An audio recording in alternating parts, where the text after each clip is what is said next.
जब हम पूज्य संतों की परंपरा की बात करते हैं तो मध्यकाल में जब देश गुलामी की बेड़ियों से जकड़ा हुआ था, विदेशी आक्रांताओं के द्वारा भारत की धर्म और संस्कृति को रौंदा जा रहा था, उस कालखंड में ज्योति की एक पुंज के रूप में सद्गुरु रविदास जी महाराज का आविर्भाव होता है।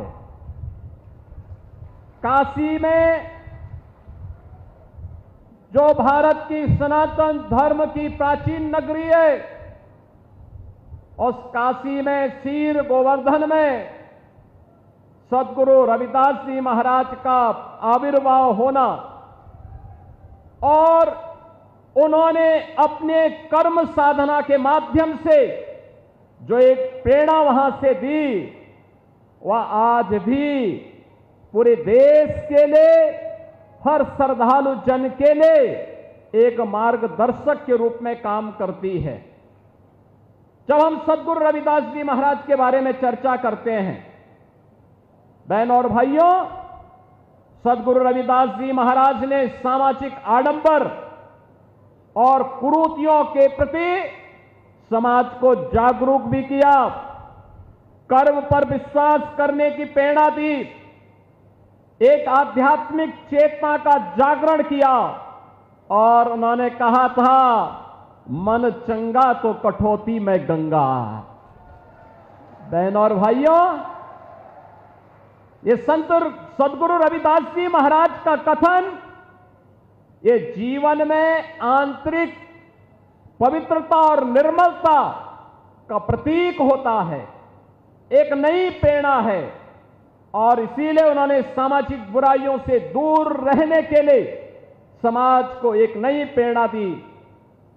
संत रविदास जी महाराज के गुरु रामानंद जी महाराज ने कहा था, जाति पाति पूछे नहीं कोई, हरि को भजे सो हरि का होई। और यही परंपरा आगे बढ़ती है।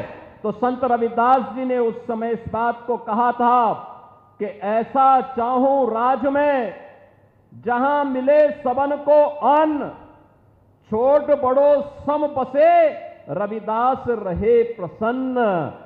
बहनों और भाइयों, कितनी दिव्य वाणी है, कितनी दिव्य वाणी है सद्गुरु रविदास जी महाराज की। उन्होंने कहा, यह रविदास तब प्रसन्न रहेगा जब बिना भेदभाव के सबको समान रूप से अधिकार मिलेगा, सबको अन्न मिलेगा। और याद करिए, संत रविदास जी महाराज की इन बातों को अक्सर सह किसी ने लागू किया।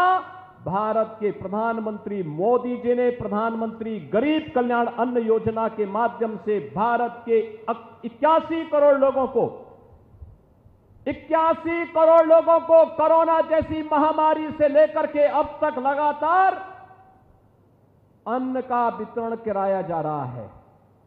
यह होती है संतों की प्रेरणा।